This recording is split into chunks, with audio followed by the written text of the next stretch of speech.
Fjalët e arta nuk shkruhen në karta, por I gjeni të gjitha këtu ke podcasti ynë Okult. Një mbyllje e bukur kjo. Mirëmbrëma të nderuar shikues të podcastit ton Okult.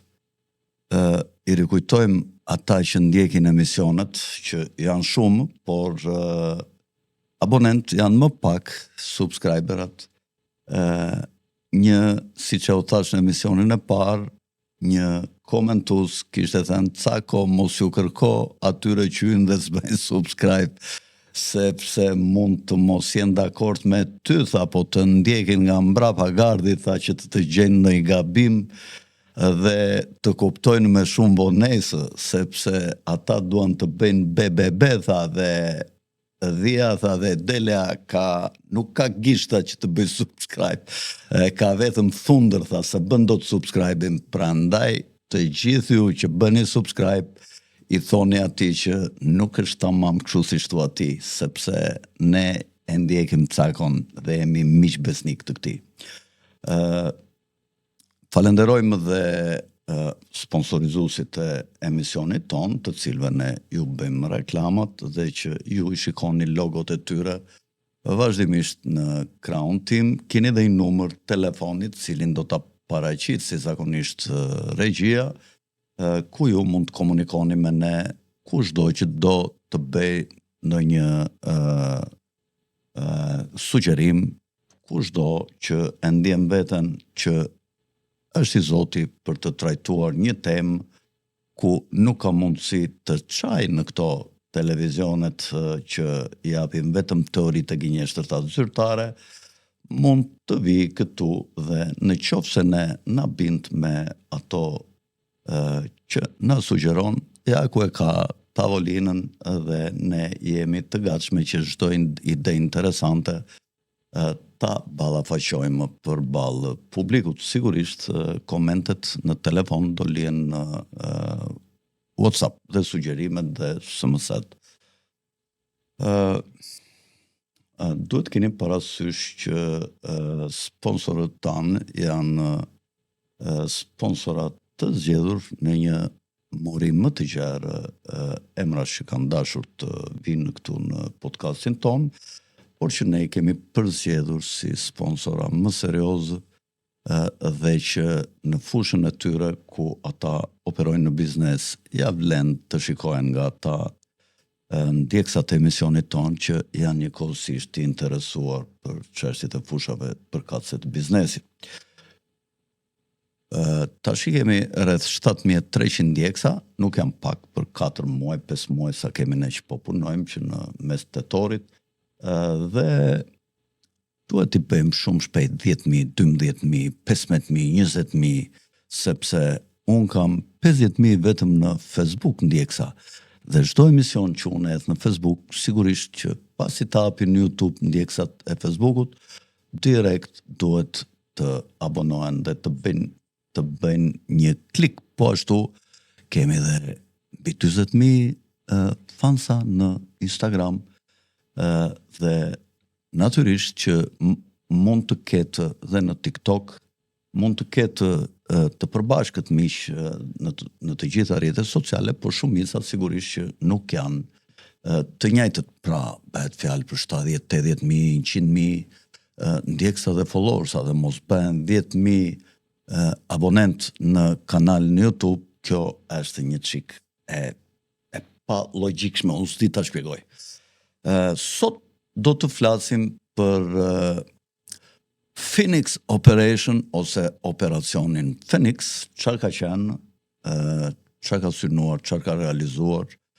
nga kush është udhëhequr, dhe njëkohësisht do të flasim për një njeri që pasoi Aleister Crowleyn ose Bishën, atë të cilit ne kemi botuar dhe një libër, dhe që mendohet që është në fakt vjeri I George Bush plakut senjorit, I cili ka ndruar jetë, ish presidentit Amerikan në vitet 90, fillim të viteve 90, fund të viteve 80, mos gaboj dhe fillim të viteve 90, dhe është ai që sulmoi pari Saddam Husseinin luftën e parë të qirit, presidenti Amerikan, dhe Gruaja e tij Barbara mendohet që është vajza e Aleister Crowleyt, e famëkeqit Aleister Crowley, i cili ishte një ritualist në urdhrat satanike angleze dhe gjermane, ku ishin të përfshirë anglezët dhe gjermanë, po dhe popujt të tjerë, dhe italian, dhe portugez, dhe francez, dhe spanjoll, ku ishte apur urdhri tyra Gimme Art dhe Otto, dhe më pas ky urdhër i bashkuar me urdhrin tjetër satanist të Anton LaVey't në Los Angeles, në Kaliforni, u bën një urdhër i frikshëm, sidomos kur bëhet fjalë për një kombinim midis oficerëve ushtarak, oficerëve të lartë të ushtrisë amerikane dhe këtyre urdhrave dhe një përfaqësues i frikshëm i këtyre ose pasardhës si Aleister Crowleyt ka qenë famëkeqi Michael Aquino ose Michael Aquino, si i thonë në anglisht fjalës Michael. Ja ku e keni këtu në ekran, e keni dhe brenda urdhrit, kur ka qenë miri, po e keni edhe në një foto ku vetullat e tij janë të ngritura lart, duke u përpjekur ti përngjasë famëkeqit tjetër Aleister Crowleyt. Michael Aquino ka lindur në vitin 1945 në mos gaboj dhe ka vdekur në vitin 2019 në moshën 72-73 vjeçare,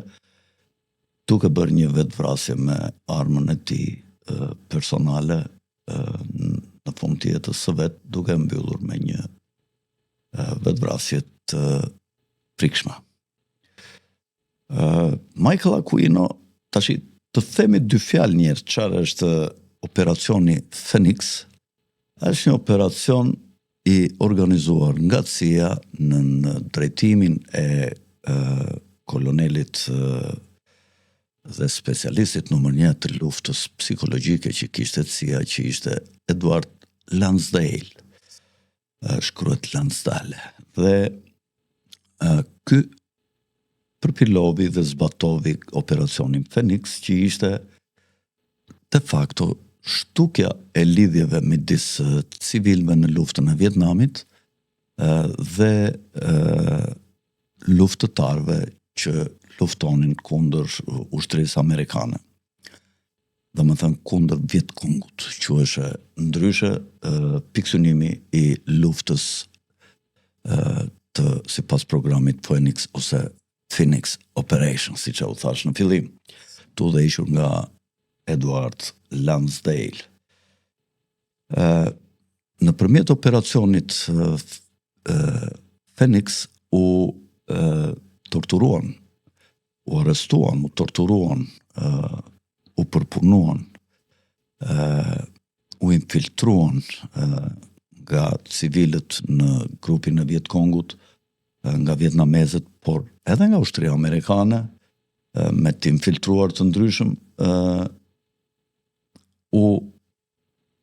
përpunuan pra mbi 90.000 njerëz dhe nga këta prej torturave dhe vrasjeve dhe luftës psikologjike, asaj quhet psyop war, u vranë mbi 40.000 civil.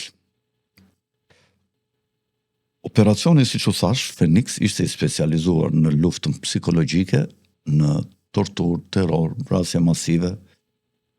sipas filozofisë famëkeqe të CIA-s, që thot për të shpëtuar një fshat duhet djegur i gjithë fshati. Një çik e pakuptueshme. Do me thënë që duhet teoria e tokës së djegur atje ku nuk i mund dot. Një studiues që e kemi përzgjedhur, Antoni Farwood, shkruan: ky program vrasës psyop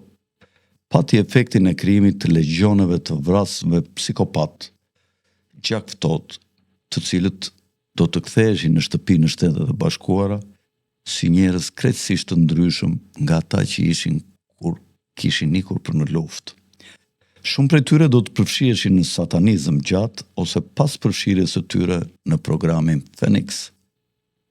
Michael Aquino, që ju sapo e pat në ekran,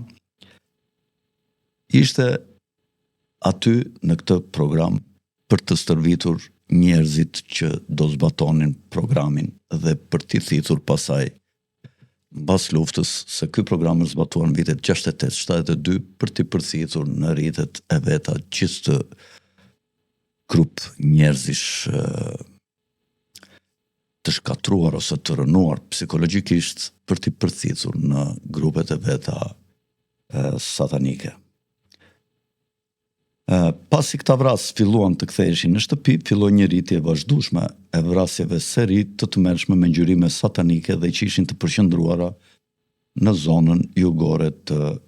Kalifornisë, aty ku ka jetuar në mënyrë të vazhdueshme Michael Aquino. Dhe shumë zëra i lidhin këto vrasje me drejtimin e këtij oficerit të lartë të ushtrisë amerikane. Në vitin 1966 Aquino ishte bashkuar me kishën e Satanait, Anton LaVey's, librin e të cilit Bibla e Satanait e kemi botuar ne, shtëpia jon botuese, ku tregon oponencën e madhe që Anton LaVey, i cili ishte një çifut, i bënte kishës katolike, po dhe protestante. Anton LaVey, kur e ka shkruar këtë libër, e ka justifikuar me faktin se këta që vinin të djelave në kish me familje dhe gratë e tyre, gjatë ditëve të javës tot, vinin lokalet ku Anton LaVey, si djalosh i ri dhe një organist shumë i mirë i binde organove në për lokalet përballë kishave, dhe aty vinin të njëjtët njerëz që vinin në kish ditën e diel ku Anton LaVey i binde organos së kishës, në lokale vinin të njëjtët njerëz që vinin me gratë dhe familjet e tyre, vinin me dashnoret gjatë të gjithë javës. Dhe Anton LaVey e kritikon kishën për, domethënë ata katolikët,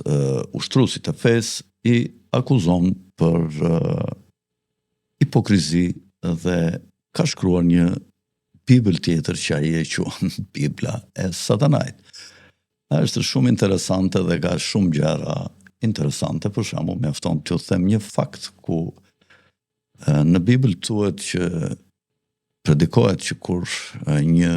kundërshtar jot të fut një shpull në një faqe, ti duhet t'i kthesh faqen tjetër dhe ti je paqësor në sjelljen me ta dhe ta mundësh me paqe. Kurse Anton LaVey thot për shembull që kur dikush të fut një shpull, ti përpiqu ti futësh 2 grushte dhe ta rrëzosh në tokë. Po kështu, edhe për çështje të tjera të shumta, ai ka bërë Biblën e vet, siç u thash, Bibla e Satanait e botuar nga shtëpia botuese, një Bibël shumë interesante. Është më tepër një qasje filozofike ndaj krishtërimit dhe një kritik ndaj krishtërimit. Dhe Anton LaVey konsiderohej nga Papa Wojtyla si një antikrisht i gjallë me mish dhe me eshtra. Por fakti është që Anton LaVey shiti më shumë Bibla nga libri vet se sa fali kisha katolike gjatë kohës që ai nxori librin dhe shiti librin e vet. Kjo është një paradoks. Gjatë solstisit të verës të 21 qershorit 1975, Aquino kreu një punë magjike dhe shpjegoi në librin e tij, që shkroi një libër për Aquino, The Coming Out by Night. Aty ai tregon se Satani ju shfaq i maskuar si Seti dhe thiri eonin e Setit, dhe Satani shpjegoi Aquinos, thot në këtë libër, se ky eon kishte filluar në vitin 1904 gjatë punës magjike pamëkeqe të Aleister Crowleyt në Kairo, kur Satani ishte shfaqur atij në formën e ajuas. Ajonet zakonisht quhen këto periudhat e gjata epokale sipas librave të budizmit. Kjo do të ishte epoka e kënaqësisë që Crowley e quajti epoka e Horusit, që më pas do të krijonte epokën e iluminizmit, për të cilin Aquino pohoi se ishte epoka e Setit. Horusi është djali i Osirisit, të cilin vllai vet Seti e hodhi në Kremin sipas mitologjisë së zotave të Egjiptit, dhe bashkëshortja e Osirisit ishte Isis, për të cilën ka shkruar një libër shumë fantastik, voluminos, Madame Elena Blavatsky, që quhet Isis Unveiled në anglisht, ose Isis e zbuluar, nga studimi i Blavatskit, që është një libër shumë interesant dhe voluminos, dhe që duhet ta sjellim në shqip, se ka informacione shumë të mëdha mbi jetën në lashësi. Dhe ai syri që bën zakonisht kështu këta në për masonerinë, në për këto urdhrat okulte, ose në shenjë dollarit, kejnë dollari, ose këta aktorët, nuk është gjë tjetër veç se syri i Horusit, i djalit të Osirisit, i cili bashkë me nenën e vet Isisin gjeti trupin e babait të Osirisit dhe i bashkoi të gjitha copat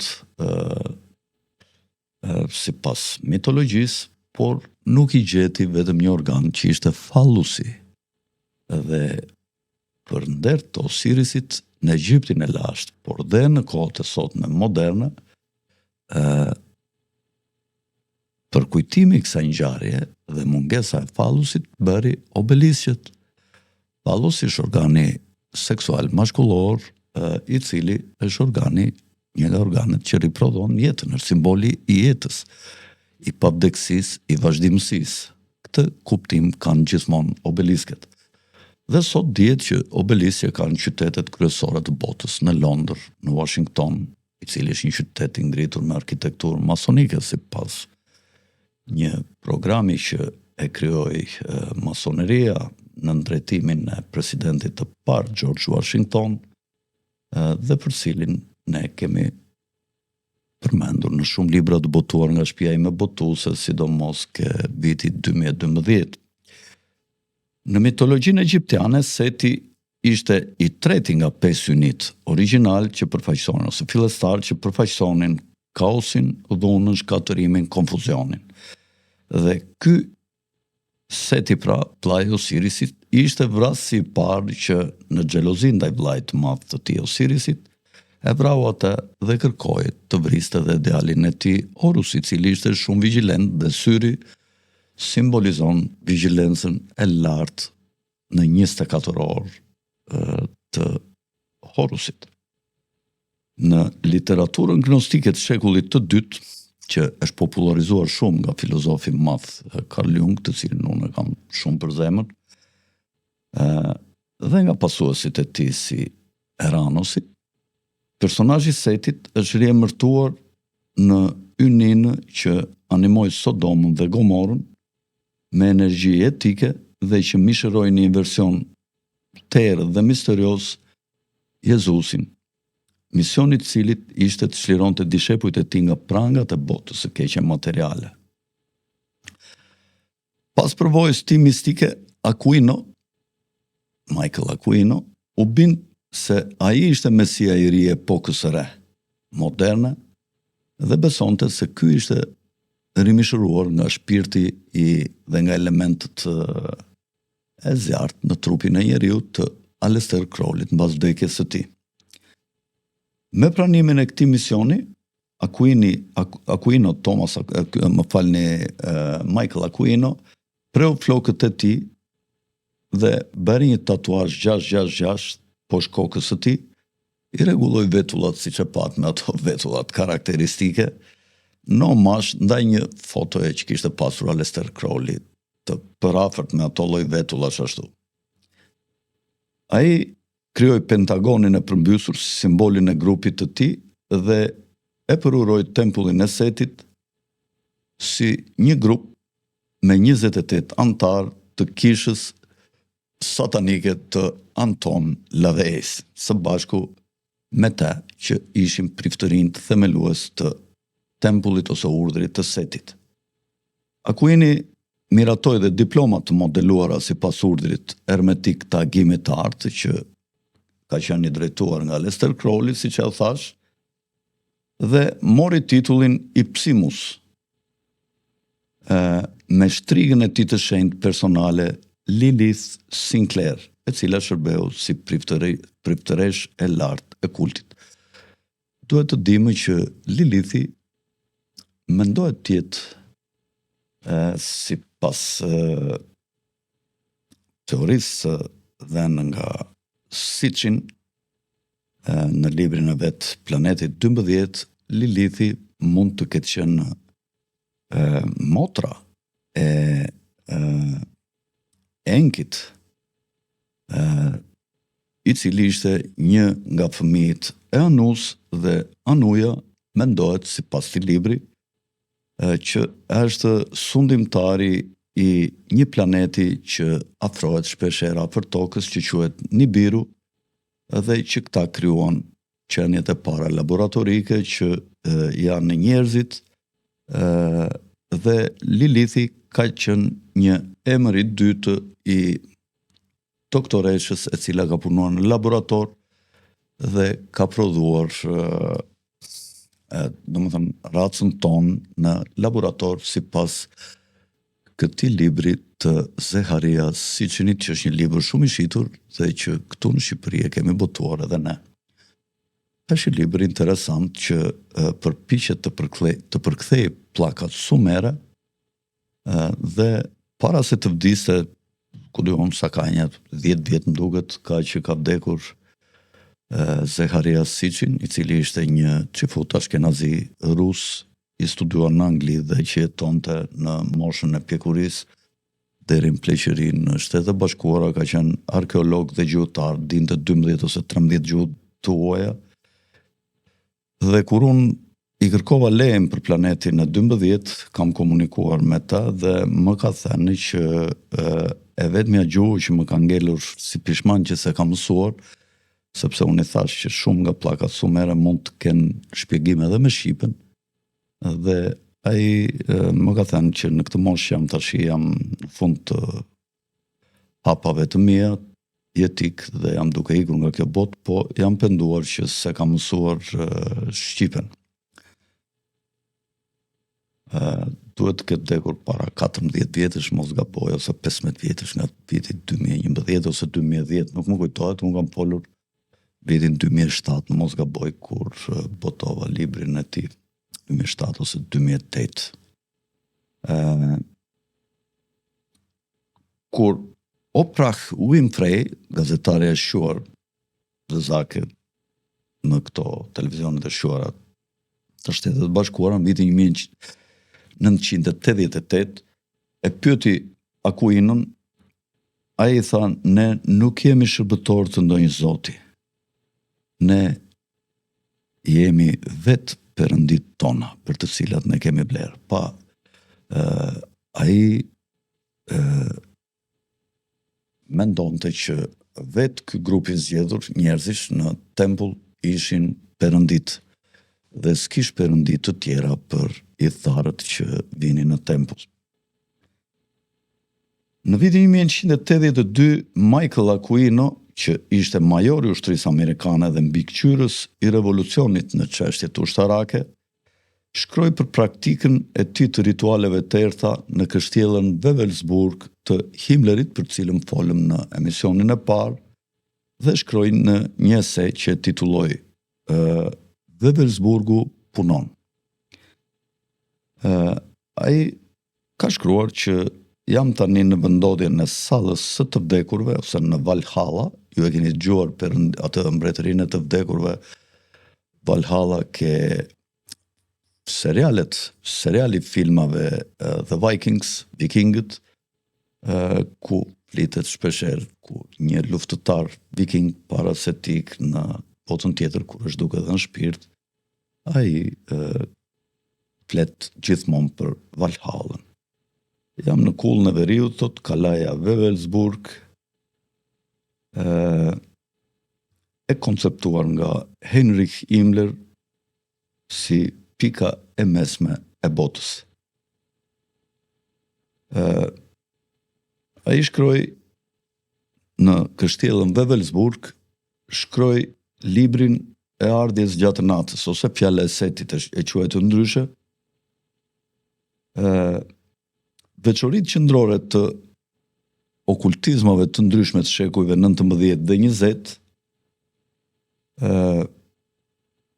kanë kaluar në mendjet e njerëzve të shëndosh si një spektakël, dhe objekti i këtyre ishte ekspozimi kontrasteve, pasaksive dhe mos përputhjeve, një dialektike gjerë spirale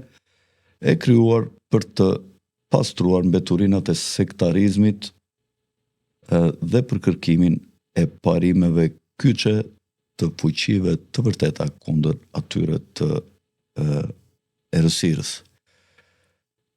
Duke hapur këtë dritaren për operacionin Phoenix dhe për jetën e Michael Aquinos si pasardhës i ezoterizmit dhe okultizmit nazist, Aleister Crowleyt, mendojmë ta mbyllim luftën në Bibël, që siç e keni ndjekur, ka qenë një seri prej 6 ose 7 emisionesh që i kemi bërë neve këtu. Sigurisht, do dëshiroja sot të përmendja dhe një fakt që ka lidhje me aktualitetin që më pëlqevi ta trajtoj sot, që ishte një intervistë që kishte dhënë dje presidenti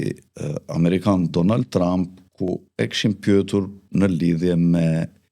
investigimin që po bënin shërbimet sekrete mbi atentatin ndaj tij. Ai u përgjigj që nuk ka qenë një person i vetëm, siç është versioni zyrtar, po deri tash tha janë zbuluar 2 persona. Madje personi i dytë ishte dhënë dhe me emër, ka qenë një person i cili rekrutonte, ishte shumë i dhënë mbas luftës në Ukrainë, dhe rekrutonte njerëz të cilët kërkonin nga Shtetet e Bashkuara në mënyrë private, gjoja, po këta i organizonin me ndihmën e fondeve të Shtetit Amerikan, të administratës amerikane, dhe grumbullonin njerëz të cilët kishin nevojë ose dëshirë të shkonin të luftonin në Ukrainë, dhe shumë prej tyre u vranë ose u kapën rob, ose një pjesë prej tyre mund të ketë shpëtuar ose mund të jetë akoma në front. Dhe këtij personi janë gjetur 6 numra telefonit të cilat janë sekuestruar, dhe Trump i pyeste që ky person që mban 6 numra për telefoni, theshte për çfarë i duhen 6 numra telefoni, dhe ka pasur lidhje theshte me atë që quhej vrasë si zyrtar, që ishte ai djaloshi që prindrit i kishte me Partinë Republikane dhe që u gjent mbi atë taracën. Është një çik e çuditshme për mua, kam shumë pikë pyetje të mëdha në lidhje me atë atentat, një pjesë prej cilave i kam thënë dhe më përpara, por nuk mund të jem gnostik ose të marr një qasje që e kam krijuar atë identime përfundimtare se çfarë ka ndodhur, e di se çfarë ka ndodhur. Jo. Vazhdimisht për këtë ngjarje do të ketë mbas 20 vjetësh, mbas 30 vjetësh mund të ketë informacione të reja dhe këndvështrime të reja se çfarë ka ndodhur. Por në atë kohë kur ne mund ta zbulojmë të vërtetën,